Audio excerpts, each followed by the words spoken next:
tal? Esto es Escena Internacional, podcast producido por Comité con la colaboración de Rodolfo Sánchez Aizcorbe. La primera noticia es que en las elecciones para el Parlamento Europeo, los partidos que podríamos considerar europeístas mantuvieron una clara mayoría. La suma de populares, socialdemócratas, liberales y verdes supera los 400 de las 720 bancas que comprende el Parlamento Europeo. Mantuvo el primer lugar y mejoró su votación el Partido Popular Europeo. Algunos creen que esto es producto de haber tomado banderas de la derecha radical. Creció en 9 escaños su participación para un total de 185. La socialdemocracia o la Alianza de Socialistas y Demócratas Europeos solo perdió 2 escaños, porque, por ejemplo, la caída dramática que tuvieron en Alemania fue compensada con el resultado en otros países. Los que perdieron más de ese grupo de 4 fuerzas proeuropeístas fueron los liberales, que perdieron 22 escaños, y los verdes, que perdieron 19. Pero como digo, en conjunto son una mayoría clara. Dentro de las 2 agrupaciones de derecha radical, la menos radical, por así decirlo, conservadores y reformistas, aumentó solo en 4 su representación, 73 escaños en total, y el grupo más radical, valga la redundancia, de la derecha radical, Identidad y Democracia, solo aumentó en 9 escaños su participación, para un total de 58. Entonces, digamos, no se produjo el avance avasallador de la derecha radical que algunos creían. Ponía en riesgo la mayoría proeuropeísta y entonces ya no se iba a poder gobernar el Parlamento Europeo sin tener el consentimiento de algunas fuerzas de derecha radical. Eso en realidad todavía es posible. Digo, tener control del Parlamento Europeo sin incluir fuerzas de derecha radical. En donde sí hubo un cambio dramático fue en Francia, como vamos a ver luego, en donde Agrupación Nacional, Marine Le Pen sacó 32.4%. No solo es más del doble de lo que obtuvo el partido oficial, la República en Marcha de Macron, con 15.2%, sino que si sumamos al otro partido de derecha aún más radical que el de Le Pen, Reconquista, la derecha radical en Francia obtuvo casi 40% del total de votos. En parte por esto último, y esa es la segunda noticia, el presidente Macron llamó a elecciones anticipadas, disolviendo la Asamblea Nacional, es decir, el Parlamento, y va a haber legislativas convocadas no solo de manera anticipada, sino casi inmediata. La primera ronda sería el 30 de junio, o sea, fin de este mes, y ahí donde en primera vuelta ningún candidato obtenga mitad más uno de los votos válidos, habría una segunda ronda el 7 de julio. Repito, solo para Parlamento. Macron va a seguir en la presidencia. Esto ocurre solo 2 años después de las elecciones generales de junio de 2022, donde el partido de Macron, creo que ahora se llama Renacimiento, perdió la mayoría absoluta que tuvo durante la primera gestión de este presidente. Claro, al haber perdido la mayoría absoluta en el Parlamento, ha tenido problemas para aprobar sus reformas, y reformas tales como la del sistema de pensiones las aprobó por decreto sin votación en la Asamblea Nacional. Cada vez que llamaba a votación, cada vez que aprobaba algo por decreto, había un intento de destituirlo, o sea, de destituir, perdón, no al presidente, sino al primer ministro, de, digamos, convocar un voto de confianza para exigir, en caso de no otorgarse la confianza, la disolución del gobierno. Ha habido, si mal no recuerdo, 28 de esas votaciones, y aunque todavía no han tenido éxito, es claramente una situación en la que ningún presidente querría estar. Ahora, si hubiera una mayoría opositora a Macron en el nuevo Parlamento, podría producirse nuevamente el fenómeno de la llamada cohabitación, es decir, que el presidente que controla los temas de política exterior y de defensa, tenga que coexistir con un primer ministro de otra fuerza política que maneja el resto de temas de la agenda del Ejecutivo, incluyendo la política económica. Ya le ocurrió a Jacques Chirac en 1997. Tuvo que tener un gobierno de cohabitación, como le llaman en Francia, durante 5 años. En el caso de Macron, si hubiera una mayoría parlamentaria contraria a sus intereses, cosa que es difícil porque derecha e izquierda radical no se ponen de acuerdo. Pueden estar de acuerdo en criticar a Macron y sus reformas, pero no para gobernar conjuntamente. No, en el caso de Macron tendría que, digamos, ser parte de un gobierno de cohabitación hasta 2027. La tercera noticia de hoy es que en Medio Oriente se produjeron, uno, el rescate de 4 rehenes capturados por Hamas el 7 de octubre de 2023 y dos, la renuncia de Benny Gantz al gabinete de guerra de Israel. El rescate de los rehenes fue producto de una de las jornadas en donde las acciones israelíes causaron más muertes en un solo día de civiles palestinos, 274 según el Ministerio de Salud gazatí. Eh, eh, y es solo el segundo rescate de rehenes con vida desde el 7 de octubre. En febrero se habían rescatado a 2 rehenes con vida, ahora fueron 4. Jamás alega que en el proceso murieron 3 rehenes más. La operación, según el gobierno de Gazatí, encabezado por Hamas, supuso el bombardeo de 89 casas habitadas y edificios residenciales. Además, provocó la muerte de 64 niños, 57 mujeres y 37 adultos mayores. De manera simultánea, Benny Gantz, líder de la oposición, pero que junto con el segundo al mando de su partido había formado parte del gobierno gabinete de guerra que se formó tras los crímenes de Hamas del 7 de octubre de 2023, bueno, renunció a ese gabinete de guerra.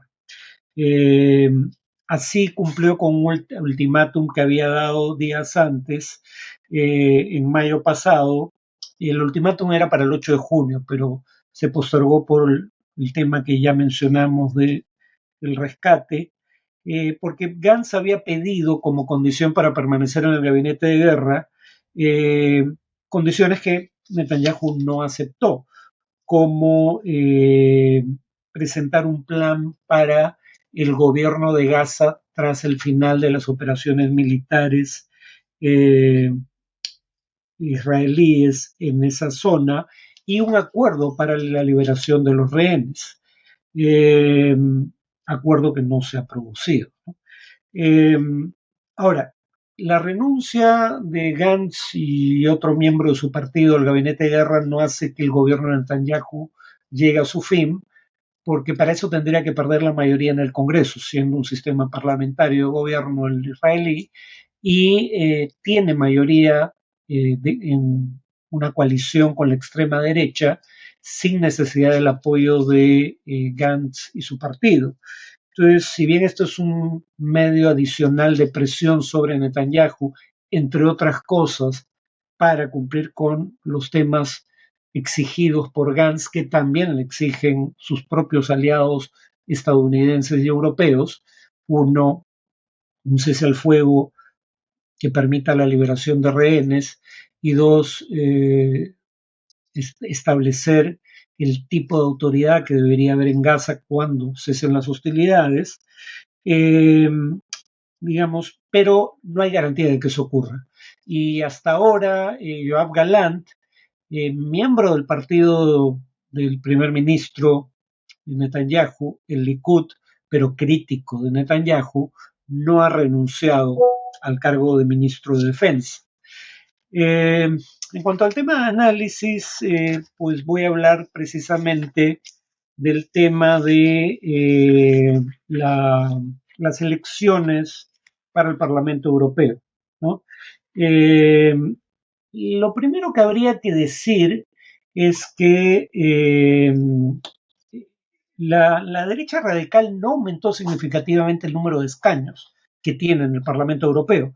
La derecha radical está dividida en dos bancadas, además de algunos partidos como Fidesz, del primer ministro húngaro Víctor Orbán, que es un partido no agrupado, no pertenece a ninguna de las bancadas. Pero las dos grandes bancadas, más Fidesz, de la derecha radical, solo aumentaron su número de escaños de 17% del total a 19% del total. Esta no es la victoria rotunda que auguraban algunas encuestas de la derecha radical. Eh, ¿Por qué, sin embargo, hay la imagen de que la derecha radical ha ganado estas elecciones? Probablemente por el tipo de países en donde sí obtuvo un resultado igual o mejor a lo esperado. Eh, Alemania, Francia e Italia, los tres países más grandes tanto por número de población como por tamaño de economía.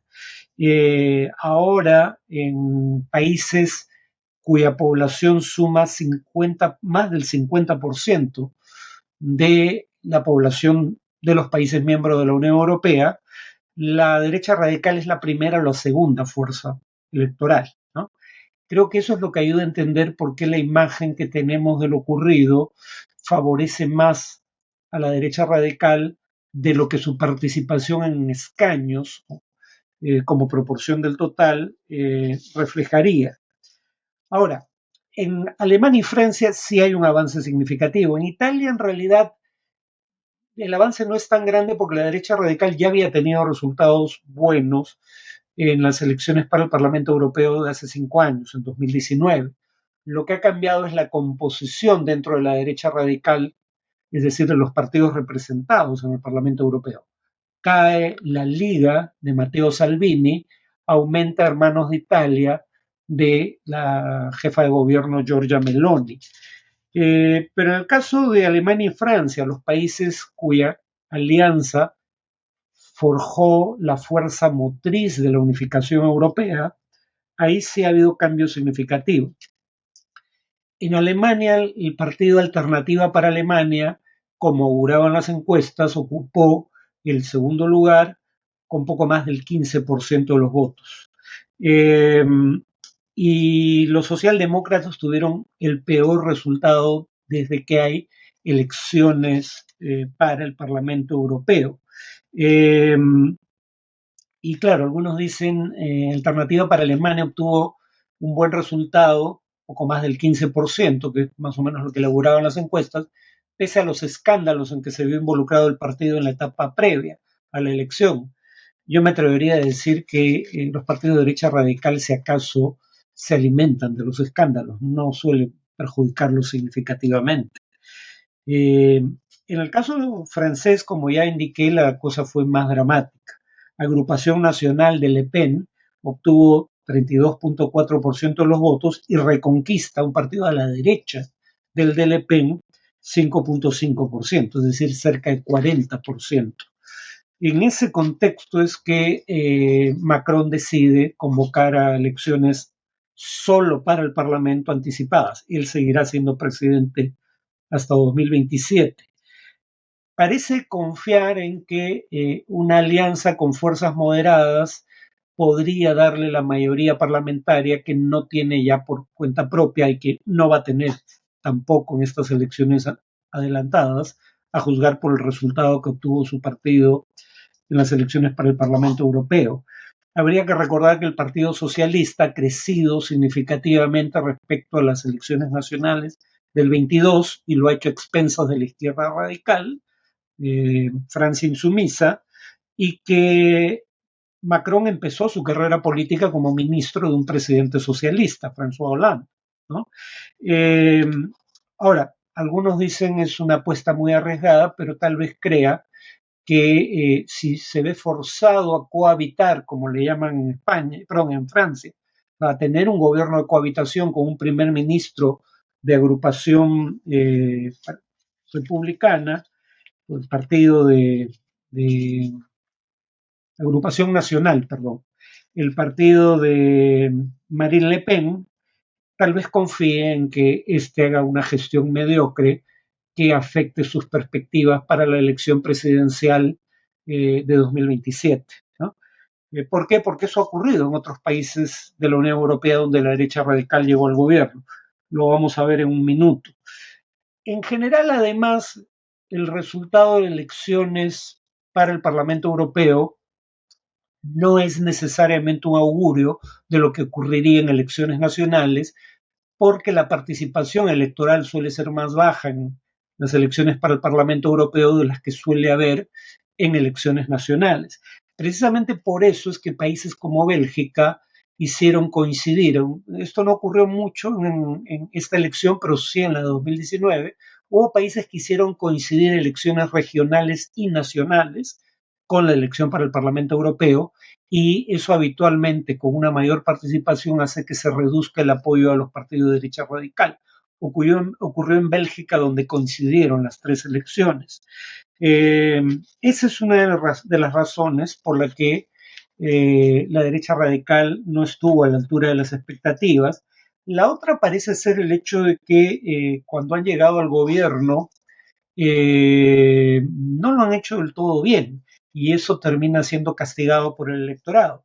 La derecha radical es parte de la coalición de gobierno o apoya desde el Parlamento a la coalición de gobierno en Italia, Suecia, Finlandia, República Checa, Países Bajos, Hungría y Croacia.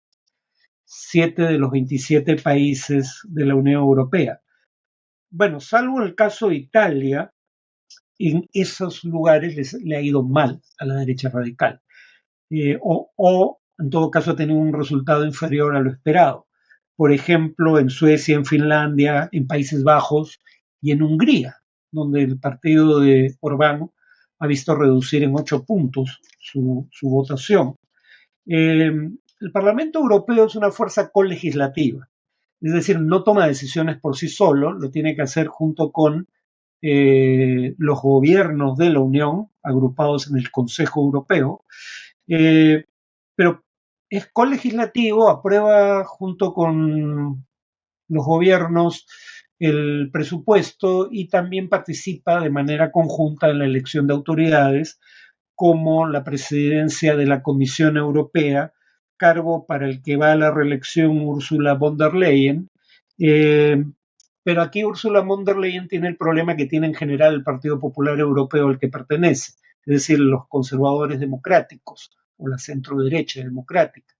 Tiene la disyuntiva de optar por hacer una alianza con partidos europeístas, que es la que le permitió ser elegida para el primer periodo a cargo de la, digamos, Comisión Europea, o, como ha indicado en campaña, podría intentar atraer a algunos sectores de la derecha radical, como aquel que encabeza Giorgia Meloni, que ha tenido un giro hacia posiciones bastante más moderadas desde el gobierno, a comparación de lo que eran las posiciones de su partido antes de ganar las elecciones.